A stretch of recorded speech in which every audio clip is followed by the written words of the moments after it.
to another episode of Racing to Learn. We are a nonprofit that gets kids excited about math and science.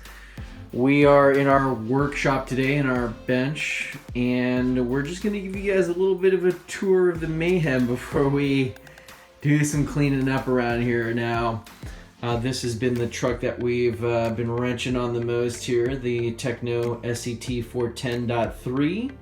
that we've turned into a kind of a mini monster truck with the Proline 2.8 inch trenchers there. This thing has been a blast to drive so far, but we've got some odds and ends to tie up here. One of the things is that the wheels and tires were rubbing on the body, which is a standard short course body. We might be switching that up to a proper A-scale monster truck body. This shares the same chassis as the MT410, the Tekno MT410, except the Tekno MT410 uses the suspension and drivetrain and whatnot off of the 8th scale truggies, which this is a Tekno NT48. And this thing is a beast. We've actually never run it on nitro. That's what the N stands for in the NT. And the ET, is the electric version, the brushless version. But we've been debating on what to do with this. We borrowed the shocks off the front to put on the rear of the SCT. They're approximately the same length, a tad longer. We were thinking of converting this over to brushless. We were kind of told by Tekno that you might as well just sell this and get a proper ET48, except an ET48.3 is a little bit high on the budget there. I think street price is probably around $600. We got this off of Craigslist for, if I recall correctly, $240 or so. So we may do a brushless conversion. We already tried taking the motor mount. This actually shares the same motor mount as the ET48, the SCT. Basically all the Tekno brushless, Tekno electric vehicles use the same motor mounting system, which is an excellent system, by the way. We tried putting that on here. The holes didn't line up, unsurprisingly. We could go ahead and drill some holes into this beautifully machined chassis, but we're going to try to avoid that. Tekno actually got their start making a lot of brushless conversions for A-scale buggies and trucks and whatnot, truggies. Like the Losies and the Mugans and all sorts of hot bodies. They made basically a bolt and brushless conversion kit. So it might be interesting to see if we can pick up one of those old brushless conversion kits. They don't make them anymore. That's one bolt-in option. The other one is to kind of piece together our own, meaning just somehow mounting a motor up to the center diff here. So not super challenging. You can just buy some sort of motor mount or whatnot that can accommodate various various motors and whatnot.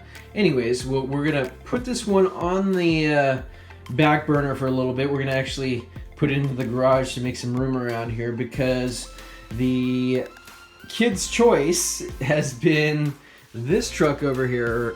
This is a Revo 3.3.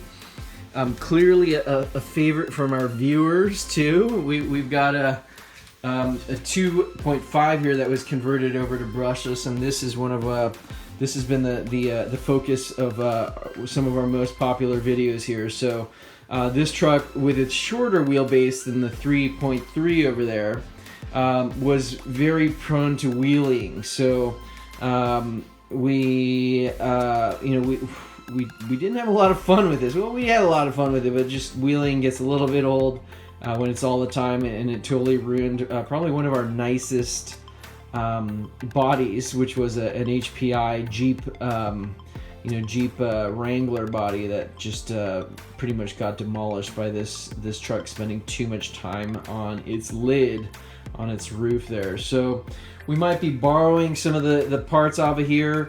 Now, the transmission you'll see for the 3.3 right here, we did the forward only conversion. It's got a steel spur gear on there too. Oh, it looks like it's leaking some stuff over there, or maybe that's residual from when we cleaned it.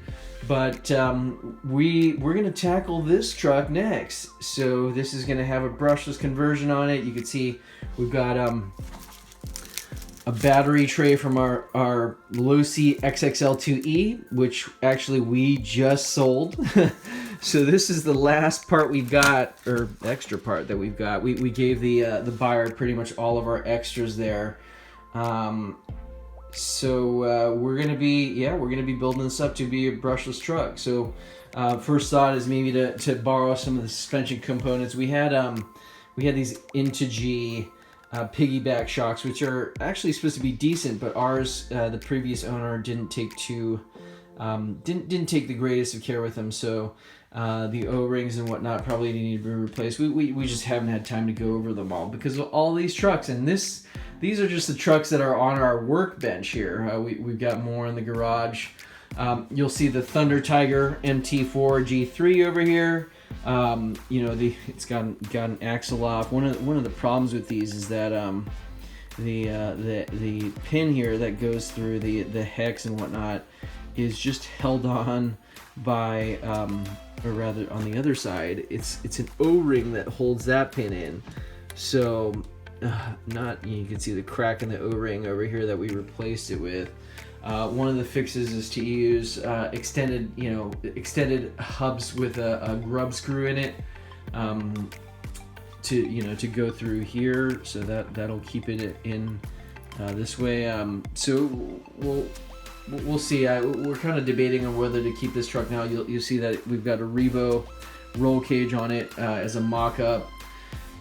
This is an E-Maxx, an OG original part number 3906 E-Maxx with the plastic chassis, the black plastic chassis. You'll see these cutouts here for the old school nickel metal hydride or NiCad cells there. This is a pretty clean chassis otherwise. You'll see it's missing some shocks because we've been borrowing from this truck. We've been debating what to do with this one too. You guys have said, hey, build it or give it to me.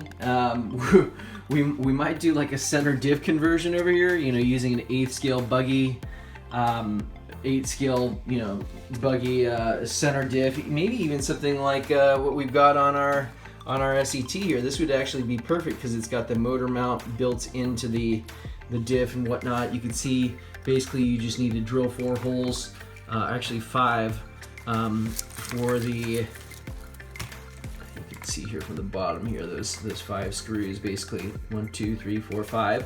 You just need 5 holes going through a chassis, and you can mount this basically onto anything, and then you just have to get the appropriately sized drive shafts.